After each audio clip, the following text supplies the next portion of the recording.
Hello, everyone. I wasn't able to attend Sync session one. Had some issues in New Orleans during the storm that did not come.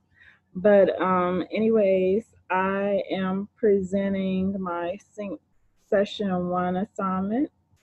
So give me a second, and I will share my screen.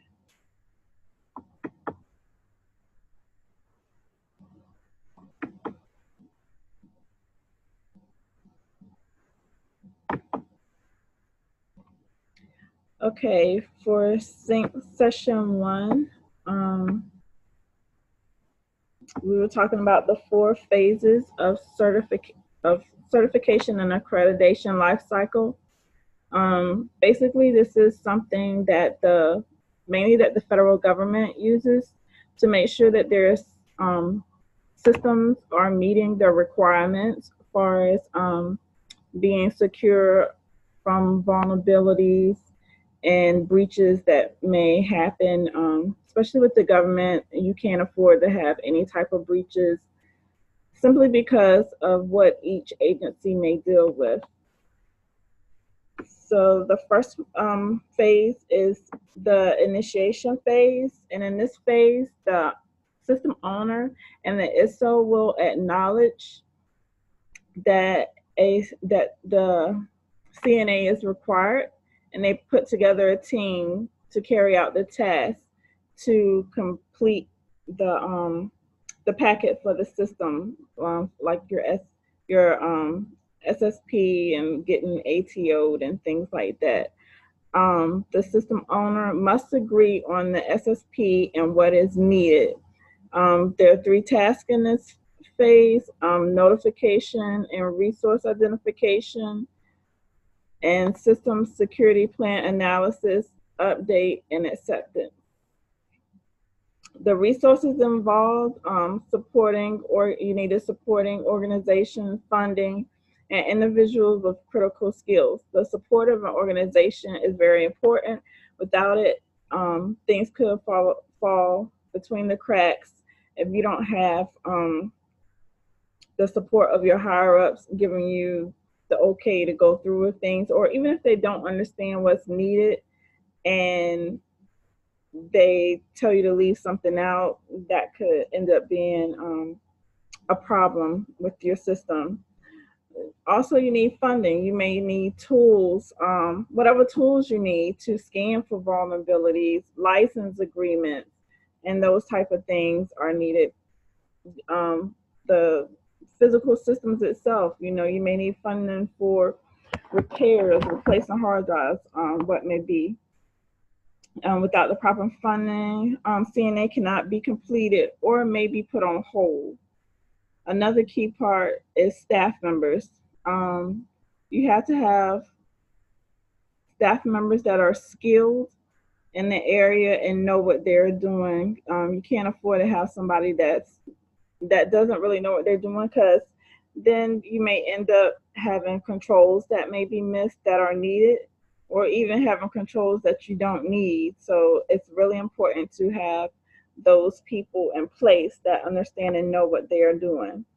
Basically, the outcome of this phase is based on the risk analysis and whether or not the risk can be remediated.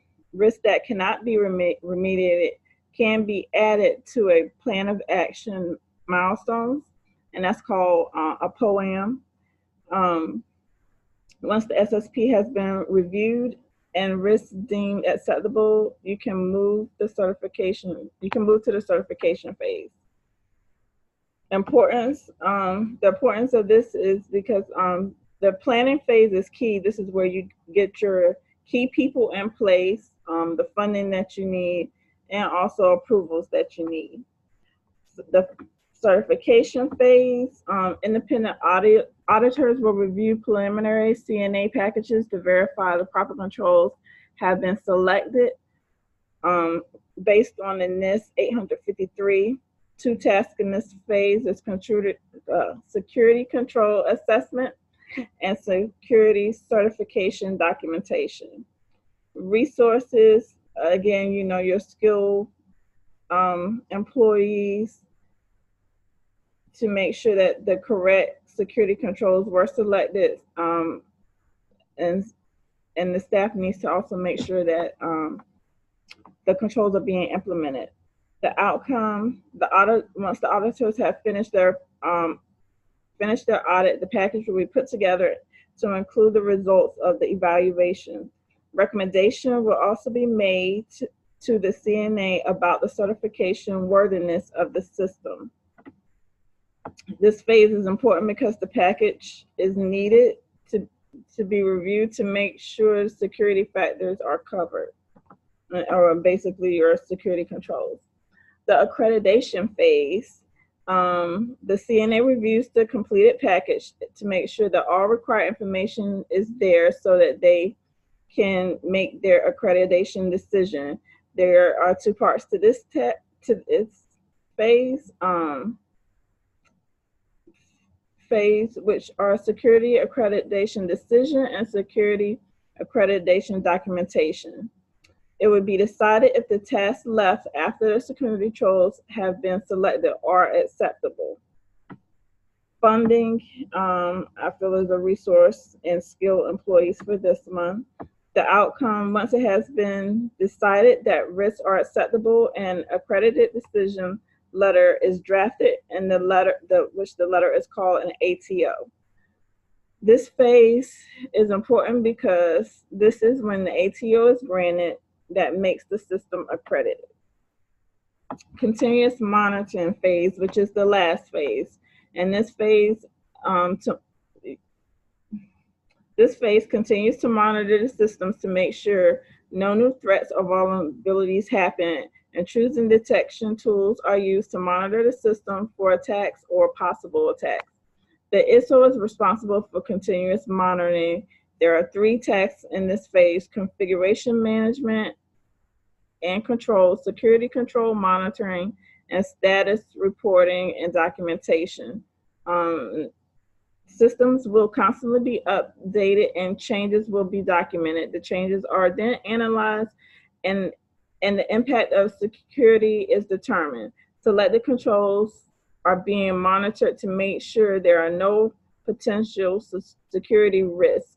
The security plan is updated to reflect any changes. The POEM is also updated with activities, actions carried out. A report of the system status is given to the ISO and